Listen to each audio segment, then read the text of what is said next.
Not yet. Not yet. So. What's up? What will this union be doing for Senator Dodd here in Iowa? He's got 1,500 members here.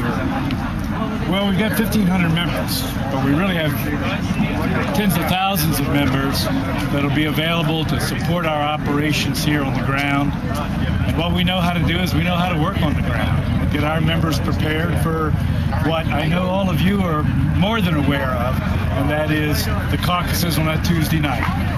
And to be able to maximize our numbers, as I believe we did the last time, by our members who engage their neighbors and their friends, and bringing a carload for Dodd to the caucuses. And we're going to be out messaging to make sure that our communities know that their firefighters, who I believe have standing within their communities. I mean, remember, our members are coaching their kids in Little League. They're raising funds for the burn wards.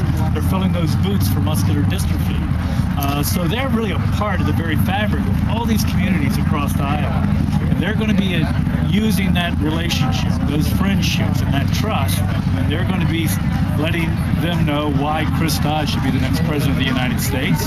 And then we will be supplementing that with some of the traditional campaign and political resources, but mainly it's going to be boots on the ground that know how to work and know how to win. Senator, you're 1%. Does this get you off the map in Iowa? Well, you know, Harold has said this well, and others haven't, and David and others who covered this stuff forgot more about Iowa caucus than I'll ever learn. Anybody who tells you poll in August is determined what Iowans are going to do in January knows nothing about Iowa caucuses. And there are more examples of that historically than I can recall. I'm very confident here that we can build a case here in support of this remarkable organization. It was coveted by every single candidate to have this endorsement, recognizing the value of having this operation that is far more than a press release and a press conference and a rally. But we'll do exactly what Harold Shakeberger said. They get on the ground and they fight. They know how to fight, they know how to win. And they've demonstrated that in case after case. So I don't, polling data means almost nothing to me in August here. And again, history will prove you to be true in that case. We've got a strong case to make. This is about not picking the winner in a poll in August, but deciding who ought to win. As I said earlier, not trying to decide who's leading, but who ought to lead. And Iowans take this very seriously, and I can sense that in a growing seriousness. This race is just beginning in Iowa. With 4.5 months to go before the caucus night, with people really beginning to focus in after Labor Day, I feel very confident with this endorsement and support, and others I hope that will be forthcoming. And we have a very good organization in the state, as we do in New Hampshire. I feel very confident about where we're headed, so I'm optimistic about the outcomes, and I'm confident we can win. How do you think that Senator Dodd is more electable as president than Senator Kerry was? You endorsed him when he was low in the polls, and obviously did well. I think for the same reasons we made the same decision. Senator Dodd has a proven record of leadership. He has shown that he has the strength to know how to accomplish, important issues, whether it's the Family Medical Leave Act, whether it's the Fire Act, whether it's a SAFER Act, whether it's fighting for collective bargaining rights for our members. I mean, you have to measure a person by what they do, not just by what they say. And it's clear to us that the senator has a track record of accomplishments. He has the kind of character and strength that our members look for in a leader. When they're on a tough job, and they're rolling in on a scene, they've got to depend on strong, competent leadership in order to get a very tough job done. And so when they're making a judgment about who they're going to support and embrace, they want to see that same strong leadership who can get a tough job done. And it's clear the senator has that strength, those skills, and that experience. I guess I was asking about electability. Kerry made it. He got the caucus, but he wasn't elected as president. What is your confidence in Senator Dodd in terms of electability?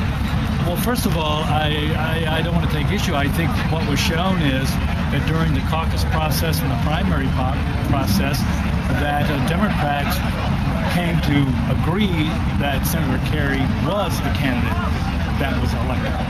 And I believe when we begin the caucuses here on that Tuesday night in January, that Iowans will start the process about, again, who can be electable. Let me just say this.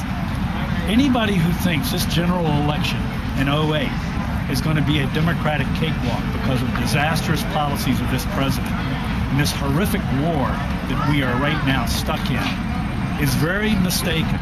This is going to be a tough general election, and security of our country, keeping our neighborhoods safe, keeping Americans safe in America is still going to be a central issue in that election. And I believe it's Iowans who understood that and will understand that. And they're going to be looking for the candidate who can keep us safe. All the wonderful domestic issues in the world are not going to matter if the citizens don't believe that somebody is going to secure their homeland and keep this nation safe. And it's Senator Dodd that clearly has the record, the experience, and the skills that I believe will make him the electable Democratic candidate. Senator, given the acceleration of the calendar, is there enough time for a candidate to not necessarily win, finish first or second, and still be able to come through this thing by the time February 5th rolls around? Earlier? Yeah, listen, and there's different opinion on this. I'm counting on the fact that Iowans have not given up on the way they like this contest pretty well. That they still want to see it, they want to hear you, but more importantly, they want you to listen to them as well. And I'm getting a stronger sense that that's still very much a part of this process. It's organizational, obviously, but they need to get a feeling from you that you understand who they are. They want to know who you are, but they want to make sure you know who they are as well. And I believe that if you do well here, and do well in New Hampshire, these early tests, what comes afterwards will work out. You're going to have resources to do it. But I can get the resources. The name recognition can occur in a matter of hours. The resources will be forthcoming. What you can't acquire in days or weeks or months is the reputation of being ready to do this job.